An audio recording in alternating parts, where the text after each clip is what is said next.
Tonight, we will take both the law and the promise. Just a little while on the promise, that you may not be concerned. For I do know that so many people tell us that we must do this, that, and the other, or else. Well, you forget it. God planned everything as it has come out, and as it will be consummated. It is your Father's good pleasure to give you the kingdom. You do not earn it. It's not your due. It's not a reward. It's simply a gift, unmerited. And therefore, you cannot lose it. This gift is irrevocable. So no man can take it from you. No man can give it to you. So let no one frighten you. It is yours, and it's coming on time. And the gift is nothing less than God Himself. When He gives you the kingdom, He gives you Himself. For the kingdom is not a realm. The kingdom is a character. It's a body. And that body is perfect. And wherever you are clothed in that body, everything around you is perfect. No matter where you go, were you in the petrified forest, it would burst into foliage. Were you in the desert, it would simply blossom like the rose. Were you in the midst of all broken members of society, they would all be in harmony. If you came into a world where there were blind, lame, halt, withered, instantly as you glide by, eyes that were missing would come out of the nowhere and fill the empty sockets. Arms that are missing, feet missing, everything will be made perfect because you are present. That is God's gift, which is the gift of Himself, which is His body. One day you'll be clothed with that body. So set your hope fully upon the grace that is coming to you at the revelation of Jesus Christ within you. That is the unfolding within you of God and His Son. And this is the hope that makes it wisdom to endure the burden of this long, dark night of time. For as Paul said, I consider the sufferings of this present time not worth comparing with the glory that is to be revealed in us. We are told we are justified by His grace. Well, justification in Scripture is divine acquittal. You're completely acquitted. No matter what you have ever done, you are acquitted. So when we are told, those whom He foreknew, He also predestined to be conformed to the image of His Son. And those whom He predestined, He also called. And those whom He called, He also justified. And those whom He justified, He also glorified. So justification is simply divine acquittal. And glorification is the gift of God Himself to you. So that man then matures when he becomes his own Father. So we say, it is the Father's good pleasure to give us the kingdom. In giving us the kingdom, He gives us Himself. In giving us Himself, man becomes his own Father. So let no one worry you, let no one in any way suggest that you've got to do something to earn it. You cannot earn the kingdom. You cannot earn this gift. This is a gift, unmerited, and it's not your due. Were it your due, then it's not a gift. It's not given as a reward. You are made fit for the kingdom. And your fitness for the kingdom is the consequence, not the condition of his gift. The minute he gives you himself, you are fitted for the kingdom, and you wear the body of God. And everything in your presence, while you wear it, is made perfect. But, having given us the promise comes first in Scripture. Then we are told he gave us the law. The law to cushion us, while we as pilgrims walk through the furnaces. And so we have a law. Man is not aware of the law. Even the wisest of men, they're not aware of it. I'll go back now to 1949. I was in Milwaukee. I gave a series of lectures on the Bible. And this couple, he was a physicist, the head physicist of Alice Chalmers. They're a huge, big manufacturing firm making these turbines, sometimes bigger than this interior. And he was the head of the chemical department, where they would send water from all over the world who bought the turbine. And he would analyze the water to discover the problem that they faced. Because the water, as it came through the stream, gathered the chemicals. And then the chemicals deposited itself within the turbine. And so they would send him samples of the water. And then he would analyze the water and then send them the solution to their problem. Well, being a trained chemist and the head of the department, he didn't take issue with me, but he said, Neville, I can't quite go along with you. Because as a chemist, it's in conflict with my training. You tell me that you can go forward in time, that you can move backwards in time, that all things are, and everything is now, at this very moment. And yet you're telling me you can make things change, and it's in conflict with my training. We have a law known, said he, and we call it entropy. And entropy means that the past is fixed and unalterable. You cannot change it. If that could be changed, it throws everything out of kilter in my lab. I must know the past is unalterable, like braiding a lady's hair. And the braided part, that's fixed. The rest is future, not yet braided. We are waiting to see how it will develop from the braided part, because that is completely fixed and unalterable.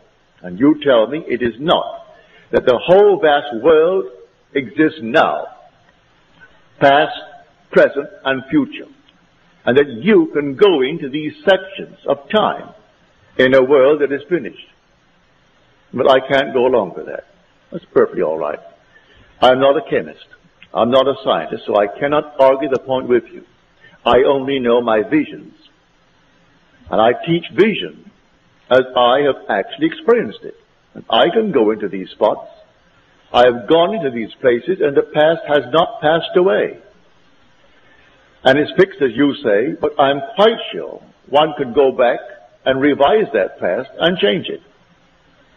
And I can go forward into the future that I do know and set it up to walk across a bridge of incident. When I come to that point in time where I have entered, it takes on the color and the tone and the reality that I assumed it to be when I entered that state. Can't be done. But he was a very honest man, as most of these fellows are. They're trained to be honest. How else could they achieve what they do achieve in science unless they're perfectly honest with themselves? Well, in the month of November, I received a letter from him. And he sent me the Science News letter dated October the 15th. And it was all about the positron. And the one who wrote it was Professor Richard Feynman. He was then professor of physics at Cornell University. 20 years later, only last year, they granted him the Nobel Prize in Physics for that paper. It took them 20 years to recognize what he said as theory back in 1949. And if I can quote it, this is it. The positron is a wrong-way electron. And if I can quote it, this is it. The positron is a wrong way electron. It's wrong way in every sense of the word. It moves backwards in time. It moves from where it hasn't been and speeds to where it was an instant ago.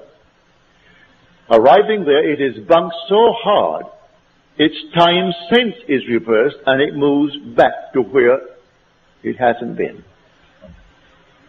Now that is not Neville speaking. That is Professor Feynman. For that he got the Nobel Prize last year. He said it's not only backwards in that sense, but even its charges backwards. It's a positron. It's positive and not negative. And yet it is an electron. When they first observed it, or rather had it as theory, they did not want to admit it. But yet it fitted in with Einstein's theory, mathematically. So they had to in some way accept it, but no one had ever photographed it. Then came someone who photographed it in their studies of the cosmic rays. And here it was the actual positron. It seemed as though two were developed at a certain point. And it wasn't, said he, that one coming back, which was the positron, should, if it is bumped, it should be deflected and continue on its course, but deflected course. On the other hand, if it's bumped so hard, it's not deflected, it's reversed and moves forward in a normal manner to where it hasn't been. Well, I told him that I would sit at home and I would go into a section of time, even this year, for instance. This is now only April. I put myself in Christmas. I would feel the stores are all dressed for Christmas. I could hear the musical Christmas, all the carols. I'd walk through Saks Fifth Avenue in New York City, going to Best, going to the other, and I would feel all that I would feel if it were true that it's Christmas. That is the month of Christmas. And then when I feel that it's all Christmas, then I would feel that things are as I desire them to be back in the month, say, of March or July, which was certainly not Christmassy.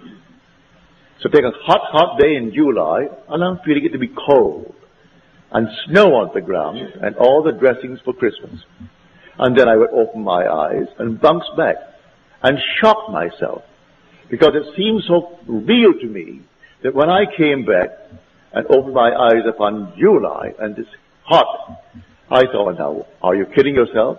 No, when I went forward in time, quite normally, waiting out the days, the months, to the month of December, things happened as I actually had assumed that they would.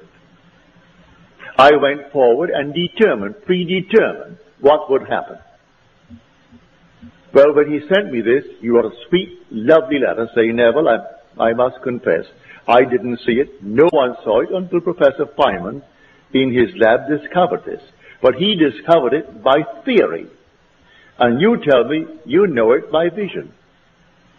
You're not a scientist, and yet all that you said to me, which I could not believe, and even in this moment it's difficult for me to believe, here comes a great professor, a theoretical physicist, and he is the one who wrote this paper. For that he got the Nobel Prize last year. He worked on our atomic bomb. He worked on the hydrogen bomb.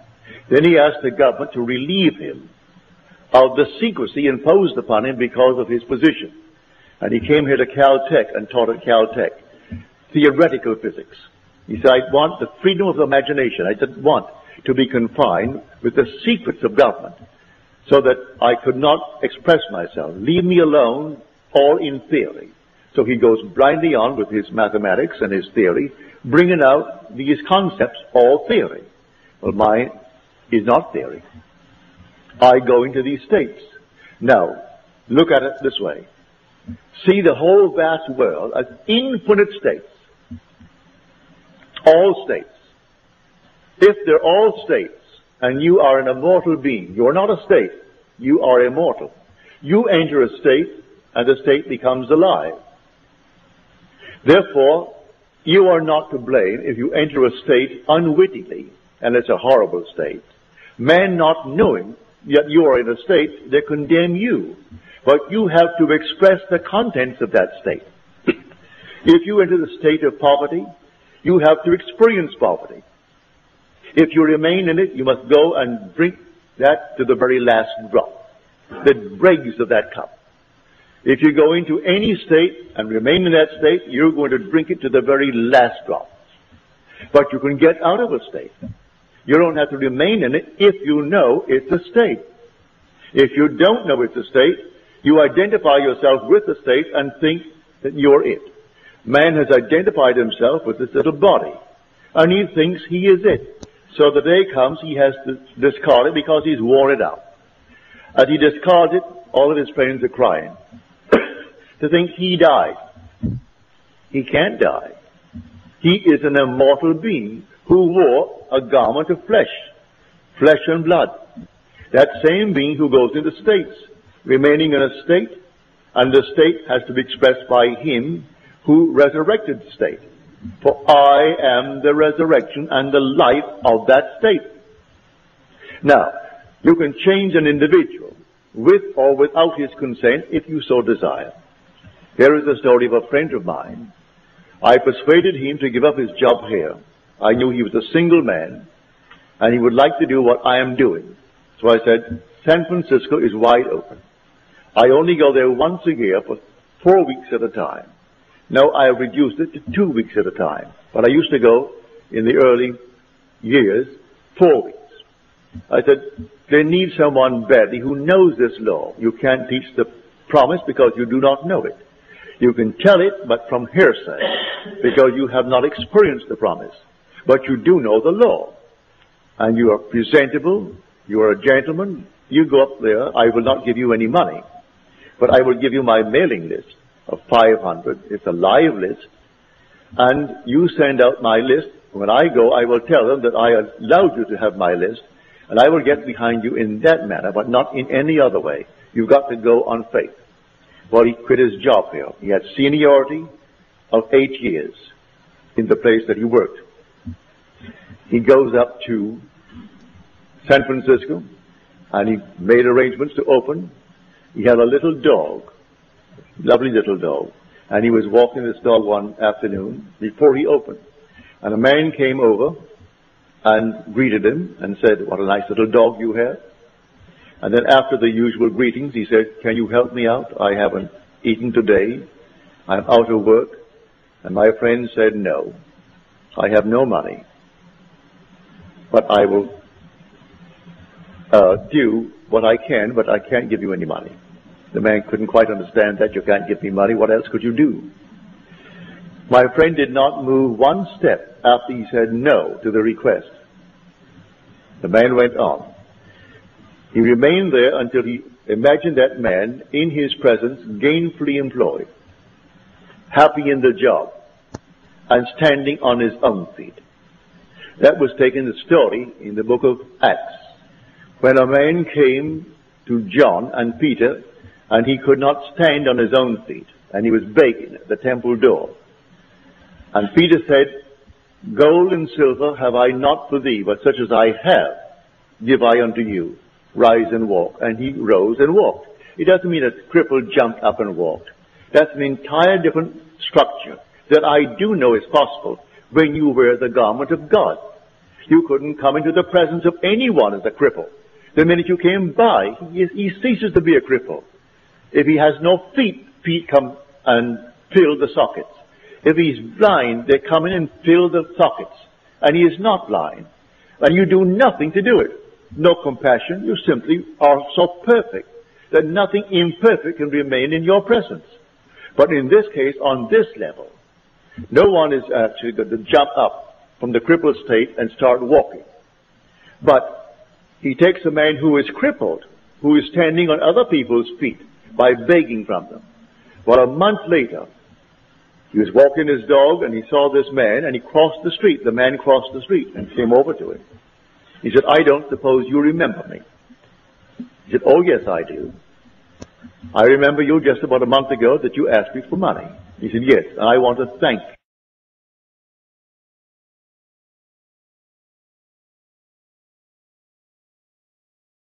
you. He said, I don't suppose you remember me. He said, oh yes, I do. I remember you just about a month ago that you asked me for money. He said, yes, and I want to thank you for not giving it to me, and extended his hand to my friend. He said, had you given me the money, I today would be asking you for money. Because you did not give me, I was so embarrassed and so annoyed with myself that I put myself in that position. I went out the very next day and I got a job, a good job. It pays well. And it has promise of growth. And I am very happy in the job. So again, let me thank you for not giving me the money. He put the man on his own feet by representing him to himself as one gainfully employed. That's what I'm talking about when I tell you the all states. He took him out of one state and put him in another state. The man who is in the new state is the same man. You are an immortal being. You are changing only when you fall into a state. And others who knew you well in one state think, what has happened to him? You either go up or you go down. If they see a radical change, and they wonder, what has happened to him? He is affluent, he is this, he is that, or what has happened to him? He used to be, look at him now. And not a thing changed with the immortal being who occupied the state, other than the state. He changed the state. Man, not knowing that, he condemns the state. When it's not the being that you're looking at a state. So God forgives everyone. He justifies everyone because he knows they're only in states. And the Lord created all these states. These are the states. So that's what Blake meant when he said, I do not consider the just or the wicked to be in a supreme state, but to be every one of them states of the sleep, which the soul may fall into in its deadly dreams of good and evil, when it left paradise, following the serpent. Following the serpent, when man left that heavenly state of innocence and came into a world of experience, of educative darkness, and experienced generation. For here we are generating and multiplying these garments to clothe the innocent one who has come down. So the whole drama is from innocence through experience to an awakened imagination. When the imagination completely awakes, that's the divine body, Jesus. That's God. And it takes all of this journey. We are the pilgrims moving through states. So I tell you, master the art of moving from one state to another state. You are not the state. You never have been and you never will be. The state, if you are going to condemn the state, but why condemn anything? Moving out of a state into another state. Move yourself out of one state into another state. So others say it can't be done. Leave them alone. They say it can't be done. You go about your Father's business, moving from state to state as you desire it. Now it all starts with a hunger. It starts with a real desire on your part. And all these infinite states are simply to satisfy the hungers of men. So you want to be good, as you understand good to be. You want to be wealthy, as you understand it. You want to be famous, as you understand it. All these are states. Go into the state before you are qualified. Go into the state and stay there. The state has all the things necessary to externalize itself. But you are the occupant power. You have to go into the state and dwell there. Now, as I go into it, let me remain in it. If I come back like the positron, I'm simply going to be turned right around. I'm not going to be deflected and continue my journey in the same direction, only deflected. I'm going to be so shocked. And everyone is shocked. When I go into a state and it seems like this, it seems so real. When I open my eyes, oh, here I am, back there. But that shock turns me around from that return to my motion forward now as an electron. I'm not a positron anymore. I was a positron when I actually started back in time. And when I reached this body, and the body is jolted when I open my eyes.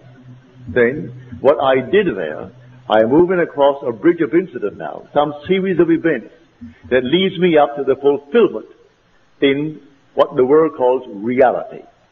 But it was real when I occupied it in my imagination. That's when it was real. We exist in these bodies. We live in our imaginations. For our imaginations, these are the only realities. Imagination is God. There is the divine body, Jesus. I used to sit and simply try it in my living room. I couldn't see the chair where I sat in the living room from the telephone in the hallway. I would sit at the telephone in my imagination while my body was in the living room.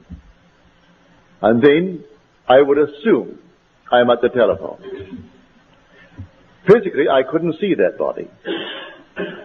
And then suddenly, I would feel myself back on the chair. And what a shock. And then from the chair, I would put myself back at the telephone. I would stand on the outside of the house and see it like this building. See it from the street, rather than from here. And assume while I'm standing here that I am looking at the building from the outside. And suddenly you are on the outside. And you're looking at it from the outside. Do it with your own home. Do it with anything in your room. And that gets you sort of in a state of moving. You become mobile, as it were. And it's easy then to occupy any state. And they're only states. So when someone thinks themselves so important, it's only a state, but all right, that state in itself is important to them. And anyone occupying that state must do exactly what they would do. If I were in the state of Hitler, I would do the same thing Hitler did. Because it's a state. And if I fall into it, knowingly or unknowingly, I've got to play that part. So he does not consider the just or the wicked to be in a supreme state, but to be every one of them states of the sleep, which the soul falls into when it leaves paradise, following the serpent. That serpent of generation. So here, you can be what you want to be, if you know that all these are only states. And in the end, you are justified. You are completely exonerated. You are acquitted, divinely acquitted. So let no one frighten you as to what you must do to earn the kingdom. You do not earn the kingdom. It's your Father's good pleasure to give it to you. And it's a gift that is not your due. It's not a reward for any good things you did. If you're in a state and you think that the good things you're doing is only the state, you moved into it, and I personally find it easier living in my world to be in good states. I find it easier to be kind than to be unkind. If I'm ever unkind, it hurts me more than anyone who received my dart, as it were. An unkind remark hurts me more than the one who receives it from me. So I find it easier to be in that sort of a state. But eventually, you will completely awake with a gift, and the gift is God himself. There's nothing but God in this world. But nothing but God. Someone called me up and asked me about devils. That she went down to this Christian Science practitioner, who now feels she is now hungry with devils. Well, they teach devils, how the devil does this, the devil does that. Just getting away from the first and great commandment, which is the great commandment, the Shema, the confession of faith in the Hebraic world. Hear, O God, the Lord our God, the Lord is one. The minute you get away from that, you have a devil. There's another God, another creator, another something. And you have two, you're going to have four, you're going to have 8, 16, 32, and so on. Always come back to that fundamental state. There is only God. And God is your own wonderful human imagination. When you say, I am, that's God. There is no other, and never will be another God. He is going to unfold himself within you and completely awaken. And when he awakens, you are God. And then you'll be clothed in that heavenly garment. And I'm telling you, it's a heavenly garment. I can't describe it other than to tell you, when you is no other, and never will be another God. He is going to unfold himself within you and completely awaken. And when he awakens, you are God. And then you'll be clothed in that heavenly garment. And I'm telling you, it's a heavenly garment. I can't describe it other than to tell you, when you're in it, you're not standing on the earth. You're lifted off, as it were. And I can only describe it as air and fire. And when you glide by and the sea of humanity, imperfect, you do not raise one little finger to change them. No compassion, because they cannot remain that way when you go by. And as you glide by, everyone is made perfect. Everyone, not one is left out. Doesn't matter what he did to lose his eyes, what he did to lose his arms, to lose his legs, to lose his tongue. It doesn't matter what he did. In your presence, he cannot remain imperfect. And everyone is made perfect. That is the kingdom. So it is your Father's good pleasure to give you the kingdom. So set your hope fully upon this gift. And then you can endure the temporary ills of the world. Because we are moving through all these things, and not every moment of time are we alert to these states, and we can fall into it by reading the newspaper, fall into it by hearing a news bulletin, fall into it by a little conversation with a friend. And there we slip innocently into a state. But the state isn't concerned. You animated it. You made it alive when you entered it. Because you are the only resurrecting power in the world. You are the resurrecting, living power of the world. And that power is your own wonderful human imagination. So everyone here, put your mind at peace and don't think for one moment by being good, as the world calls good, by attending certain services and doing certain things and observing certain things, that there's something on the outside watching you and marking up some little thing in your favor. No, you're simply waiting for that appointed moment when he unveils himself. So you'll set your hope fully upon the grace that is coming to you as the revelation of Jesus Christ within you, which is the Lord and his Son. That is Jesus Christ. The Lord and his Christ. And Christ is the Son of God. And no one can say Jesus is Lord except by the Holy Spirit. And the Holy Spirit is the remembrance. But he doesn't really bring about that remembrance until the Son appears. And when the Son appears, memory returns, and then you know who the Lord is, because you know who his Son is. And you wear this little garment until a few more years. You take it off, and then you are not in this world at all. You are in an entirely different world, where everything is perfect, because you are perfect. And when you want to make yourself seen by another, you make that choice. They do not come in search of you and see you. I'll give you one little story. She doesn't come here anymore. She may not be in the city. But she told me one night quite innocently. She said, I found myself out. I was very, very conscious. And I said to these people around me, do you know of Neville? And they said, yes. And then she said, who is he? And with that, she said, I was whirled as though I was some meteor flying through space, thrown out, as it were, and woke scared to death. You do not see one who has already been born from above until he chooses to show himself. He must manifest himself to you. You do not go looking for him. Because unless you are born from above, you cannot enter the kingdom. Even though it's his pleasure to give you the kingdom, it will come after your birth from above. Prior to that birth, he can't give you the kingdom. And one to whom he's already given the kingdom is not in the world. Though for a little while he is in the world telling the story, telling it from experience and not from theory. So I'm telling you, exactly what has happened to me. I share it with you. And it's going to happen to you, every one of you.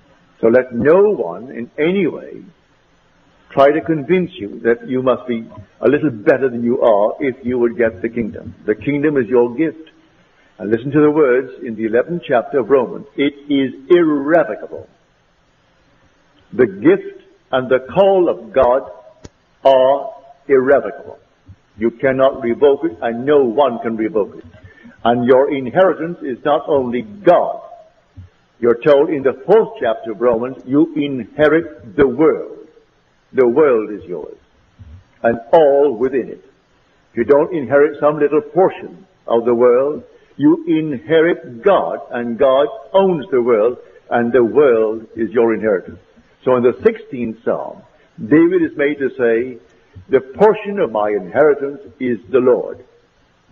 That's his portion. He inherits the Lord. The Son inherits the Father. And so a man matures when he becomes his own father. This is the great mystery of Scripture. And you will inherit the Father. For it is his will, and no one can break his will. It's your Father's good pleasure to give you. So when you hear people bragging how this one is better than the other one, forget it. They're judging states.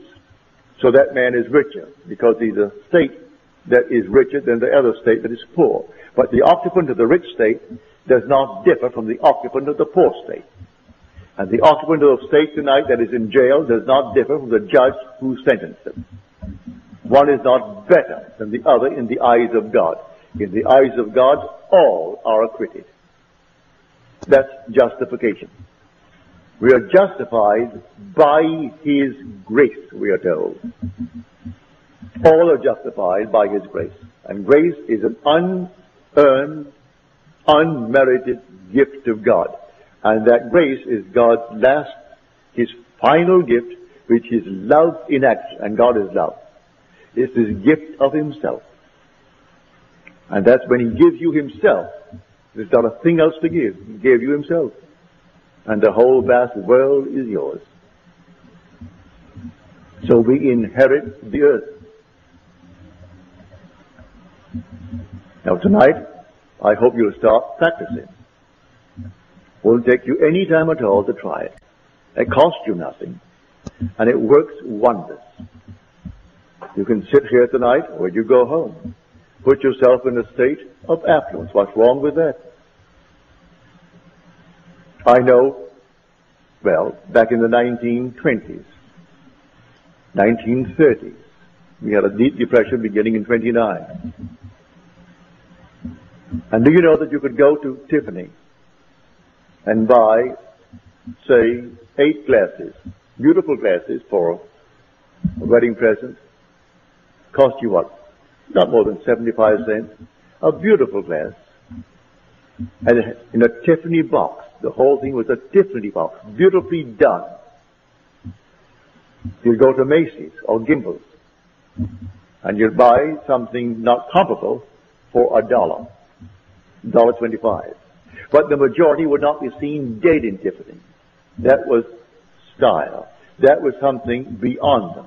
They wouldn't even walk in. They felt embarrassed to walk in. Yet you could go into Tiffany, the jewels on the first floor, take the elevator to the third, where they had the lovely china and lovely glassware on another floor, and get a beautiful gift wrap package from Tiffany. You didn't have to send 2 dozen. 8, that's enough. 8 beautiful glasses. And people would not go in. They were embarrassed to be seen in Tiffany. I'm quite sure the same thing is true here with their branch hair. And you could go to Tiffany and buy a lovely thing for very little, really. But people are trained, that means something that's classy and that and the other. And if you're in one state, you can't argue them out of it. They've got to get out of that state to be able to go into a state. And if you tell them, you know, at one time in your life, a $12 suit was all that you could afford, and all you thought you could ever afford. You get out of that state. You got to get out of that state to be able to go into a state. And if you tell them, you know, at one time in your life, a $12 suit is all that you could afford and all you thought you could ever afford. You get out of that state and think something differently. And then you pay $250 for a suit easier than you could get at the $12 for the other suit. I know it happened in my own case. When I began to buy a suit for $250, it was easier for me to pay $250 than when I had to get up $12 for a suit. Then if it rained, I had to start running. Or I couldn't get out of it. Now that is life. And you simply move from one state into another state. And the same being, I am not another being. I answer the same name. You say Neville, I answer. I answer then to the name Neville. And yet I move from one state to another state to another state. As you move from one state, what you couldn't do in one state, you find it so easy to do in the other state. I was in a state for the longest while where I couldn't eat meat, fish, fowl, drink alcohol, smoke, sex. Well, I did nothing. But nothing. Then overnight, my friend Abdullah told me, you're going to come back from Barbados and you will have died, you know. I said, I will die? He said, I don't mean that you're going to die and be buried in Barbados or buried at sea, but you will have died. All the things you haven't done in 7 years, you will be doing before you get back. Do you know he was true? And I couldn't tell you how it happened. I couldn't tell you how it happened. It just happened. In Barbados, I lived for 3 months in my mother's home and still lived as I did in New York City. And on my trip north, in 10 days, I was doing everything I hadn't done in 7 years. And I cannot tell you how it happened.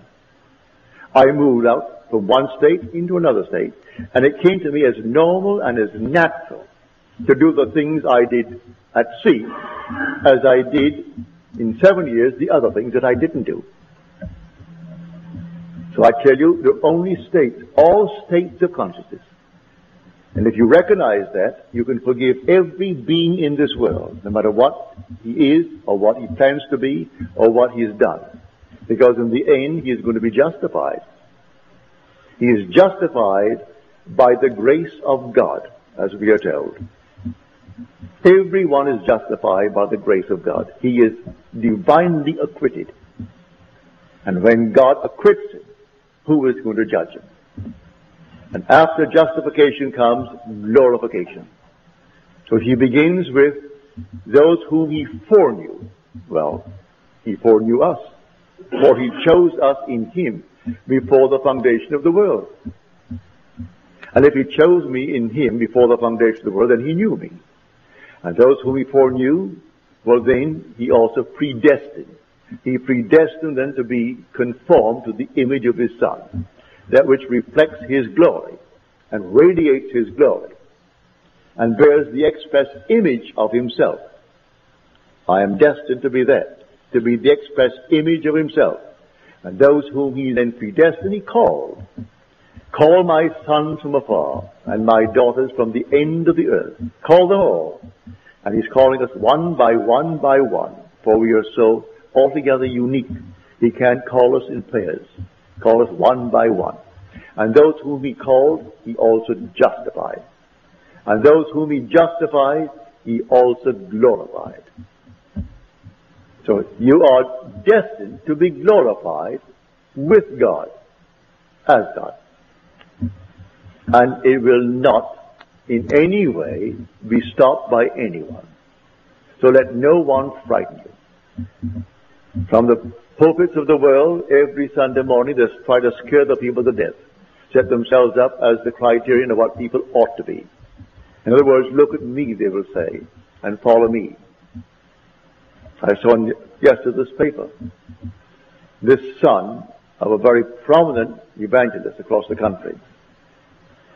He's in Barbados, he's in all the West Indies, he's all over Europe. Someone in Denmark wrote me 3 letters recently asking what I think of him. Well, I did not respond. I answered his first 2 letters, and then when he kept on trying to make this a conversation between us, and he mentioned this party, I did not answer. Never listened to the man. I've never read any of his works. But when I read in the paper yesterday a picture of his son, who confessed that he was simply, he had sinned against his wife and his children. Well, you know what he means. And then he sinned against God. Then I went on to read that this man takes in tithes $30 million a year in tithes.